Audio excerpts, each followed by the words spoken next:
राज्य के शिक्षा मंत्री रहे जगन्नाथ महतो के श्राद्ध कर्म में भाग लेने के लिए राज्य के मुख्यमंत्री हेमंत सोरेन उनके गांव अलारगो पहुंचे, जहां उन्होंने उनके आवास में उनकी तस्वीर पर पुष्प अर्पित कर उन्हें श्रद्धा सुमन अर्पित किया। इस दौरान कांग्रेस प्रदेश अध्यक्ष राजेश ठाकुर, मंत्री मिथिलेश ठाकुर, मंत्री हफीजुल हसन समेत कई विधायक और पूर्व विधायक मौजूद रहे। इस दौरान उन्होंने परिजनों से मुलाकात कर उन्हें सांत्वना दी।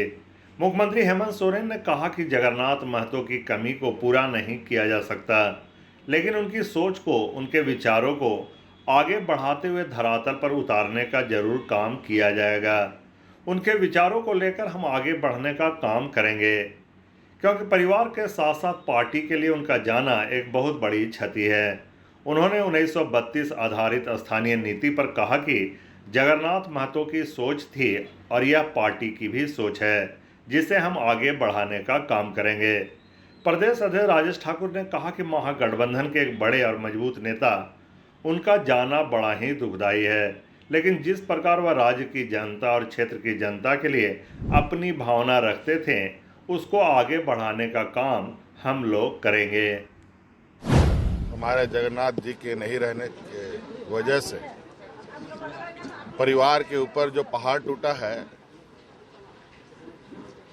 उससे कहीं ज़्यादा हमको लगता है कि हमारे पार्टी संगठन के लिए भी एक दर्दनाक घटना है,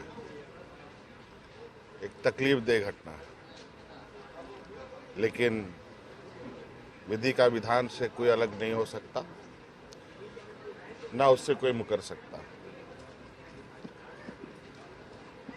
ये बात तो स्पष्ट है कि उनकी जगह कोई नहीं ले सकता, लेकिन ये बात जरूर है और ये संभव भी है कि जो उनकी सोच, उनके विचार को कैसे जिंदा रखते हुए उनको अमर रखा जाए। देखिए, जगन्नाथ महतो जी ना ही सिर्फ जेएमएम के एक मजबूत स्तंभ थे, बल्कि पूरे गठबंधन के लिए मजबूत स्तंभ के रूप में जाने जाते थे। ये क्षति अपूर्णीय है। निकट भविष्य में मैं समझता हूँ इसको पूरा नहीं किया जा सकता है। हम लोगों का प्रयास होगा कि जो उनकी सोच थी उसको धरातल पर उतारें। जिस तरह से वो लगातार क्षेत्र के लिए चिंतित रहते थे, पूरे राज्य के लिए चिंतित रहते थे, लगातार उन्होंने पारा शिक्षकों की समस्याओं का समाधान करने का प्रयास किया और जो उनकी चाहत थी कि झारखंड के लोगों को झारखंड का अधिकार मिले, वो हम लोग उसको दिलाने का प्रयास करेंगे। उनकी जो सोच थी उसको बिल्कुल जमीन तक पहुंचाने का काम।